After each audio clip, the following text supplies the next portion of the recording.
नमस्कार दोस्तों, स्वागत है आपका आज के मुख्य समाचारों में। जी हां दोस्तों, आपको यहां पर देखने को मिलेंगी सुबह से लेकर शाम तक की तमाम बड़ी खबरें मुख्य समाचार ब्रेकिंग न्यूज अपडेट्स के रूप में। तो चलिए दोस्तों, जान लेते हैं आज की पहली बड़ी खबर। राहुल गांधी का बड़ा ऐलान, जम्मू कश्मीर के स्टेटहुड के लिए सड़क पर उतरेंगे। राज्य का दर्जा छीनकर यूटी बना दिया, भारत के इतिहास में कभी ऐसा नहीं हुआ। जी हां दोस्तों, लोकसभा में नेता प्रतिपक्ष राहुल गांधी ने बुधवार को जम्मू में कहा कि अगर विधानसभा चुनाव के बाद केंद्र सरकार ने जम्मू कश्मीर को पूर्ण राज्य का दर्जा नहीं दिया तो इंडिया ब्लॉक संसद के अंदर अपनी पूरी ताकत का इस्तेमाल करेगा और जरूरत पड़ी तो सड़क पर भी उतरेगा। दोस्तों, राहुल गांधी ने यहां एक रैली को संबोधित किया। उन्होंने कहा कि जब 2019 में जम्मू कश्मीर को 2 केंद्र शासित प्रदेशों में बांटा गया था तो यहां के लोगों के साथ बहुत अन्याय हुआ। भारत के इतिहास में ऐसा कभी नहीं हुआ कि हमने किसी राज्य का दर्जा छीन लिया हो और उसे केंद्र शासित प्रदेश में बदल दिया हो। चलिए जान लेते हैं अगली खबर। कृषि कानूनों की वापसी वाले बयान पर कंगना रनावत ने मांगी माफी। बोली, मैं अब सिर्फ कलाकार नहीं, राजनेता भी। मेरी राय पर्सनल नहीं रही, अपने शब्द वापस लेती हूं। जी हां दोस्तों, हिमाचल प्रदेश से बीजेपी सांसद एक्ट्रेस कंगना रनावत ने कृषि कानूनों को लेकर दिए गए बयान पर माफी मांग ली है। कंगना ने कहा है कि यदि मैंने अपने बयान से किसी को डिसअपॉइंट किया है तो मैं अपने शब्द वापस लेती हूं। कंगना ने अपने बयान पर सफाई तब दी जब उनके बयान को लेकर विपक्ष बीजेपी को घेरने में लगा था। हरियाणा विधानसभा चुनाव के बीच आए कंगना के बयान से भाजपा ने भी किनारा कर लिया था। बीजेपी प्रवक्ता गौरव भाटिया ने वीडियो जारी कर कहा था कि कंगना को 3 कृषि कानूनों पर बोलने का हक नहीं है। चलिए जान लेते हैं अगली खबर। जेलेंस्की बोले, रूस को जंग रोकने के लिए मजबूर करना होगा। यूएनएससी में कहा, सिर्फ बातचीत से नहीं निकलेगा हल, पुतिन खुद पीछे नहीं हटेंगे। जी हां दोस्तों, यूक्रेन के राष्ट्रपति वोलोदिमीर जेलेंस्की ने संयुक्त राष्ट्र सुरक्षा परिषद यूएनएससी में कहा कि रूस और यूक्रेन के बीच जंग रुकवाने के लिए सिर्फ बातचीत काफी नहीं है। अल जजीरा के मुताबिक न्यूयॉर्क में यूएनएससी की बैठक में जेलेंस्की ने कहा कि पुतिन अंतरराष्ट्रीय अपराध कर रहे हैं। वे अब तक इतने सारे कानून तोड़ चुके हैं कि अब वे खुद नहीं रुकेंगे। यूक्रेनी राष्ट्रपति ने कहा कि यह जंग खुद से खत्म नहीं होगी। पुतिन थककर युद्ध नहीं रोकने वाले हैं। रूस को शांति के लिए मजबूर करना होगा। रूस ने यूएन चार्टर का इतना ज्यादा उल्लंघन किया है कि अब इसके अलावा कोई रास्ता नहीं बचा है।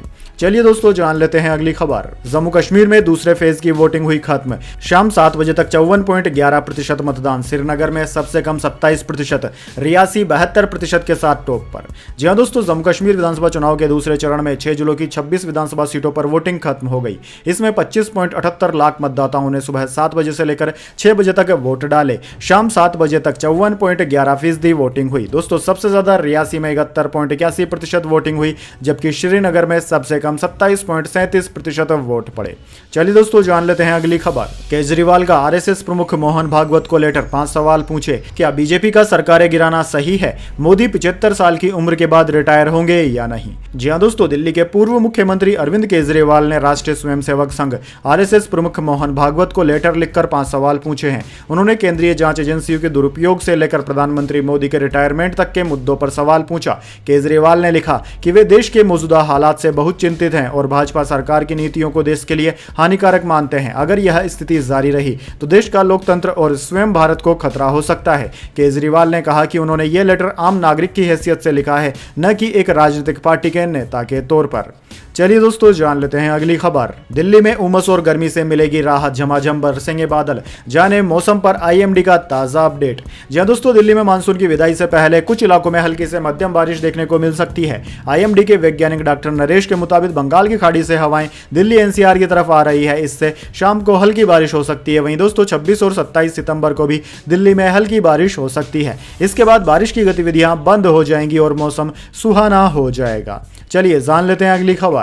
पैरासीटामोल सहित 53 दवाएं क्वालिटी टेस्ट में हो गई फेल। इनमें विटामिन, शुगर और ब्लड प्रेशर के अलावा कुछ एंटीबायोटिक्स भी है शामिल। जी हां दोस्तों, पैरासीटामोल सहित 53 दवाइयां क्वालिटी टेस्ट में फेल हो गई हैं। इनमें विटामिन, शुगर और ब्लड प्रेशर की दवाओं के अलावा एंटीबायोटिक्स भी शामिल है। दोस्तों, देश की सबसे बड़ी drug regulatory body central drug standard control organization CDSCO ने इसकी लिस्ट जारी की है। दोस्तों, CDSCO की लिस्ट में कैल्शियम और vitamin D3 supplement, anti diabetes की गोलियां और हाई ब्लड प्रेशर की दवाएं शामिल है। बैन की गई दवाओं की लिस्ट में दौरे और एंजाइटी में इस्तेमाल की जाने वाली क्लोनाजेपाम टेबलेट, दर्द निवारक डिक्लोफेनेक, सांस की बीमारी के लिए इस्तेमाल होने वाली एनब्राक्सोल, एंटी फंगल ग्लूकोनाजोल और कुछ मल्टीविटामिन और कैल्शियम की गोलियां शामिल है। दोस्तों, आपकी जानकारी के लिए बता दें, अगस्त में भी भारत सरकार ने 156 फिक्स्ड डोज कॉम्बिनेशन दवाओं पर रोक लगा दी थी। चलिए दोस्तों, जान लेते हैं अगली खबर। पतंजलि सोन पापड़ी क्वालिटी टेस्ट में हुई फेल। कोर्ट ने 3 लोगों को सुनाई जेल की सजा। 2019 में एक दुकान के सैंपल कलेक्ट किए गए थे। जी हां दोस्तों, पतंजलि की सोन पापड़ी के क्वालिटी टेस्ट में फेल होने से जुड़े एक मामले में उत्तराखंड की एक अदालत ने कंपनी के असिस्टेंट जनरल मैनेजर समेत 3 लोगों को 6 महीने जेल की सजा सुनाई। फूड सेफ्टी और स्टैंडर्ड एक्ट 2006 के सेक्शन 59 के तहत यह सजा सुनाई गई है। इन 3 लोगों में Patanjali food and herbal park Laksar के assistant general manager Abhishek Kumar, Kanaji distributor private limited Ramnagar के असिस्टेंट मैनेजर अजय जोशी और दुकानदार लीलाधर पाठक शामिल है। चलिए दोस्तों, जान लेते हैं अगली खबर। सीजीआई बोले देश के किसी हिस्से को पाकिस्तान नहीं कह सकते। कर्नाटक हाईकोर्ट के जज ने बेंगलुरु के मुस्लिम इलाके को पाकिस्तान कहा था, फिर माफी मांगी। जी हां दोस्तों, सुप्रीम कोर्ट ने बुधवार को जजों को हिदायत दी है कि वे किसी समुदाय पर कमेंट करते वक्त लापरवाही ना बरतें। सीजीआई डीवाई चंचूड़ की बेंच कर्नाटक हाईकोर्ट के जज के विवादित कमेंट का मामला सुन रही थी, जिसमें जज ने बेंगलुरु के एक हिस्से को पाकिस्तान कह दिया था। दरअसल दोस्तों, सीजीआई ने कहा कि आप देश के किसी हिस्से को पाकिस्तान नहीं कह सकते, यह देश की एकता के मौलिक सिद्धांत के खिलाफ है। कर्नाटक हाईकोर्ट के जस्टिस श्री शिवनंदा के इस कमेंट का वीडियो वायरल हो गया था, जिसके बाद सुप्रीम कोर्ट ने खुद इस मामले की सुनवाई की। चलिए दोस्तों, जान लेते हैं अगली खबर। अनुज प्रताप सिंह एनकाउंटर मामले में नया मोड़, डीएम ने लिया बड़ा फैसला। जी हां दोस्तों, सुल्तानपुर डकैती मामले के दूसरे आरोपी को उन्नाव जिले में तड़के मुठभेड़ में मार गिराया गया था। अब अनुज प्रताप सिंह एनकाउंटर मामले में नया मोड़ सामने आया है। दरअसल दोस्तों, अनुज प्रताप सिंह एनकाउंटर मामले की जांच होगी। डीएम गौरांग राठी ने एनकाउंटर के मजिस्ट्री जांच के आदेश दे दिए हैं। डीएम ने सिटी मजिस्ट्रेट राजीव राज को जांच अधिकारी बनाया है और 15 दिन में एनकाउंटर मामले की मजिस्ट्रेटी जांच पूरी हो जाएगी। चलिए जान लेते हैं अगली खबर। हरिनी अमर सूर्या बनी श्रीलंका की प्रधानमंत्री। राष्ट्रपति बनते ही दिसानायके ने 11 महीने पहले संसद भंग किया। 14 नवंबर को संसदीय चुनाव होंगे। जी हां दोस्तों, श्रीलंकाई राष्ट्रपति अनुराग कुमारा दिसानायके ने देश के प्रधानमंत्री के तौर पर हरिनी अमर सूर्या को नियुक्त किया है। हरिनी अमर सूर्या को श्रीलंकाई राष्ट्रपति अनुराग दिसानायके ने प्रधानमंत्री पद की शपथ दिलाई। राष्ट्रपति अनुराग ने प्रधानमंत्री अमर सूर्या को न्याय, शिक्षा, स्वास्थ्य और निवेश जैसे अहम मंत्रालयों की जिम्मेदारी सौंपी है। इसके अलावा दोस्तों, विजिता हेर्थ और लक्ष्मण निपुणा रांची ने भी कैबिनेट मंत्री के तौर पर शपथ ली। श्रीलंका के मंत्रिमंडल में राष्ट्रपति और प्रधानमंत्री समेत कुल 4 सदस्य हैं। यह श्रीलंका के इतिहास का सबसे छोटा मंत्रिमंडल है। चलिए जान लेते हैं अगली खबर। मायावती बोली राहुल गांधी क्रिकेट की तरह रंग बदलते हैं। कांग्रेस भाजपा आरक्षण खत्म करने में लगी हुई है। हरियाणा में 2 डिप्टी सीएम बनाएंगे।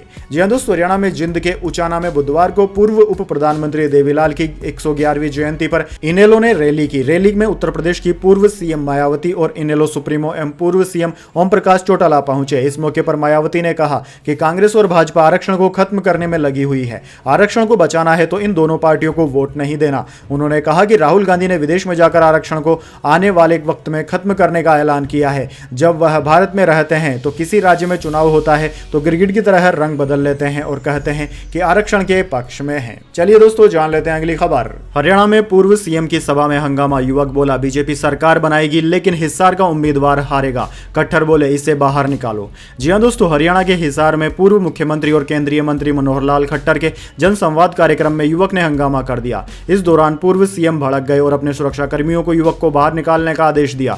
दरअसल दोस्तों, पूर्व मुख्यमंत्री हिसार से भाजपा प्रत्याशी डॉक्टर कमल गुप्ता के लिए प्रचार करने हिसार आए थे। यहां रात को पटेल नगर की पंजाबी धर्मशाला में जनसंवाद कार्यक्रम था। कार्यक्रम की शुरुआत में डॉक्टर कमल गुप्ता ने अपनी बात रखी। इसके बाद पूर्व सीएम मनोहर लाल खट्टर को बोलने का मौका मिला। पूर्व सीएम ने कहा कि इस बार प्रदेश में भाजपा की सरकार बनेगी, इस बात से सभी सहमत है ना। इसके बाद उन्होंने कहा कि इसके लिए जरूरी है कि हिसार के विधायक भाजपा का हो और डॉक्टर कमल गुप्ता जनहितैषी हैं, इसलिए उनका समर्थन भी उतना ही जरूरी है। तभी जनसभा में एक युवक खड़ा हुआ और बोला कि प्रदेश में सरकार तो भाजपा की ही बनेगी, लेकिन हिसार से भाजपा प्रत्याशी डॉक्टर कमल गुप्ता हार जाएंगे। चलिए दोस्तों, जान लेते हैं अगली खबर। बांग्लादेश के लिए आई बुरी खबर। गरीबी में पहले से गीला था अर्थव्यवस्था का आटा, ऊपर से अब एबीडी ने और पानी डाल दिया। जी हां दोस्तों, बांग्लादेश में पूर्व प्रधानमंत्री शेख हसीना के सत्ता छोड़ने और देश से भागने के बाद इस मुल्क के लिए लगातार बुरी खबरें आ रही है। इसी कड़ी में एशियाई विकास बैंक एडीबी ने बांग्लादेश की आर्थिक वृद्धि के अपने अनुमान को घटाकर 5.1% कर दिया है। इसका मुख्य कारण देश में जुलाई अगस्त में राजनीतिक अशांति के कारण आपूर्ति में आई बाधा है। मीडिया की एक खबर में यह जानकारी दी गई। समाचार पत्र द डेली स्टार की खबर के अनुसार एशियाई विकास बैंक एडीबी ने पहले अनुमान लगाया था कि वित्त वर्ष 2024-25 के लिए दक्षिण एशियाई देश में वस्तुओं तथा सेवाओं का समग्र उत्पादन 6.6% बढ़ेगा। वहीं दोस्तों, मनीला स्थित बहुपक्षीय ऋणदाता ने कहा कि उसने हिंसक विरोध प्रदर्शनों तथा हाल ही में आई बाढ़ के कारण चालू वित्त वर्ष के लिए देश के सकल घरेलू उत्पाद यानी कि जीडीपी की वृद्धि दर के अनुमान को घटा दिया है। चलिए दोस्तों, जान लेते हैं इसके बाद अगली खबर। सेफ ड्राइविंग करिए, नहीं तो मोटी रकम भरिए। अब गाड़ी का इंश्योरेंस और ढीली करेगा आपकी जेब। जी हां दोस्तों, दिल्ली के उपराज्यपाल वीके सक्सेना ने गाड़ियों के इंश्योरेंस को लेकर केंद्रीय मंत्री निर्मला सीतारमण के सामने बड़ा प्रस्ताव रखा है। दरअसल दोस्तों, एलजी वीके सक्सेना ने ज्यादा से ज्यादा ट्रैफिक रूल्स तोड़ने वाले वाहनों को इंश्योरेंस प्रीमियम से जोड़ने के लिए निर्मला सीतारमण को लेटर लिखा है। इस पहल का उद्देश्य यही है कि लापरवाह तरीके से की जाने वाली ड्राइविंग को रोका जाए। इसके तहत दोस्तों, अगर आप रूल्स को ब्रेक करते हैं तो आपका जो बीमा का प्रीमियम होगा वह बढ़कर आएगा। यानी कि अगर आपने नियम तोड़े तो अब आपको इंश्योरेंस में ज्यादा पैसा चुकाना होगा। चलिए दोस्तों, जान लेते हैं इसके बाद अगली बड़ी खबर। लेकिन उससे पहले मेरी आपसे छोटी सी रिक्वेस्ट है, अगर दोस्तों आपको अभी तक हमारी न्यूज़ पसंद आई है तो इसे एक छोटा सा लाइक जरूर दे दीजिए। और अगर आपको पसंद नहीं आई है तो बेशक आप डिसलाइक भी कर सकते हैं, लेकिन दोस्तों लाइक और डिसलाइक जरूर कीजिए, क्योंकि दोस्तों यही हमारी मेहनत का फल होता है और इसी से हमें पता चलता है कि आपको हमारी वीडियोज़ पसंद आ रही है या नहीं। तो चलिए दोस्तों, जान लेते हैं अगली खबर। सेंसेक्स ने 85,236 और निफ्टी ने 26,032 का हाई बनाया। बाजार 255 अंक चढ़कर 85,169 पर बंद। आईटी और एनर्जी शेयर्स में रही तेजी।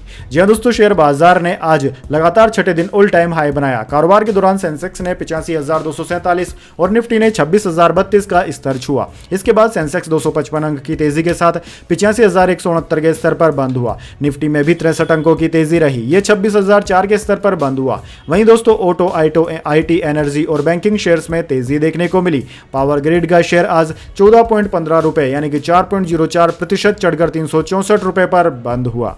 वहीं दोस्तों, बात करें निफ्टी 50 के टॉप गेनर और टॉप लूजर स्टॉक्स की, तो दोस्तों निफ्टी 50 के टॉप गेनर्स में आज पावर ग्रिड, एक्सिस बैंक और एनटीपीसी रहे, जबकि निफ्टी 50 के टॉप लूजर्स में एलटी, माइंडट्री, टेक महिंद्रा और टाटा कंज्यूमर रहे। चलिए दोस्तों, जान लेते हैं अगली खबर। पहली बार 75,000 के पार निकला सोना। यह 75,260 रुपए प्रति 10 ग्राम पर पहुंचा। चांदी 1,922 रुपए बढ़कर 90,000 के पार निकली। जी हां दोस्तों, सोने चांदी की कीमतों में आज काफी उतार चढ़ाव देखा गया। Indian Boolean and jeweller association की वेबसाइट के अनुसार आज 10 ग्राम 24 कैरेट सोने का भाव 496 रुपए बढ़कर 75,260 रुपए पर पहुंच गया। इससे पहले मंगलवार को इसके दाम 74,764 रुपए प्रति 10 ग्राम थे। दोस्तों, इस सप्ताह सोना अब तक 1,167 रुपए महंगा हो चुका है। बात करें चांदी की, तो दोस्तों चांदी की कीमतों में भी आज बड़ी बढ़ोतरी देखने को मिली। ये 1,922 रुपए महंगी होकर 90,324 रुपए प्रति किलोग्राम पर पहुंच गई है। इससे पहले चांदी 88,402 रुपए प्रति किलोग्राम पर थी। चलिए दोस्तों, जान लेते हैं अगली खबर।